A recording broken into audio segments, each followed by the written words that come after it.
My name is Sheila Killian and I want to talk to you about the R in CSR.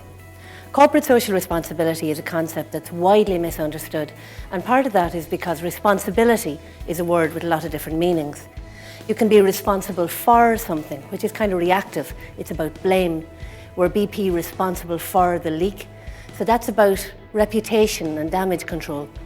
Or you can be responsible as in a responsible person. You are trustworthy, you do what you say, you're reliable.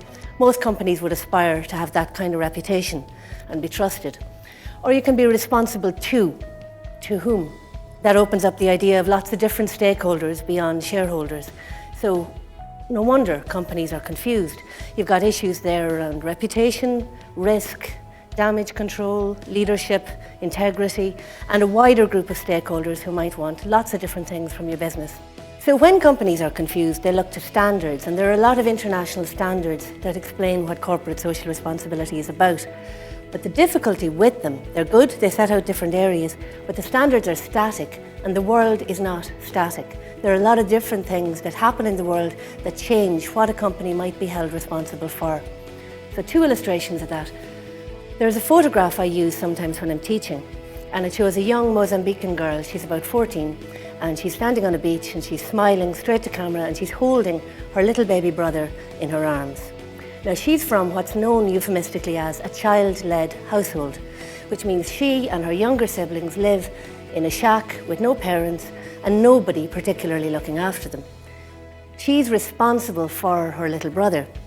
That's not right. Nobody would argue that she should be responsible for her little brother, but nonetheless, the baby needs her, so she takes that responsibility.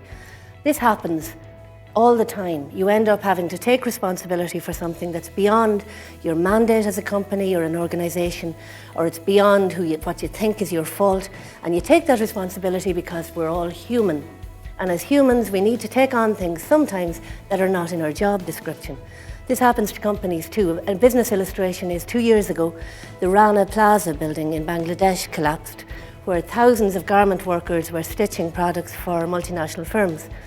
And after the disaster, people picked through the rubble and pulled out those garments with the labels of those firms and, quite rightly, held the firms to account for the conditions in which more than 1,000 people died when the building collapsed.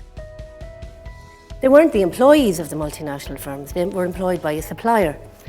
The building integrity of a supplier company who was making a product, that wouldn't be found in any standard. So we need to move beyond standards and look past them and look to something more like principles. And that's where in the University of Limerick we're very lucky. In the university and particularly in the Cami Business School, because we work very closely with the United Nations on this. As a university, we're signed up to the UN Global Compact, and we have responsible as a key graduate attribute. The Cami Business School is a leading school in the Principles for Responsible Management Education, which is a UN initiative about turning out more responsible business graduates. So what, you might say? Who cares about more responsible business graduates? Well, when you think about it, if you look back over the last few years, business schools haven't exactly covered themselves in glory.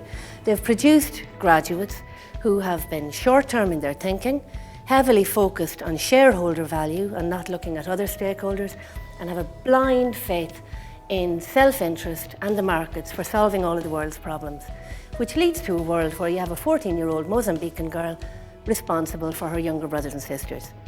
So if we can get our students to integrate their humanity into their decision-making and to make decisions when they graduate that aren't just decisions as a tax consultant or as a risk manager or as an economist, but as a human being who is thoughtful and who also has those skills, then we'll have a world where their decisions will make value not just for the organisation where they work, but outside of the organisation for society as a whole.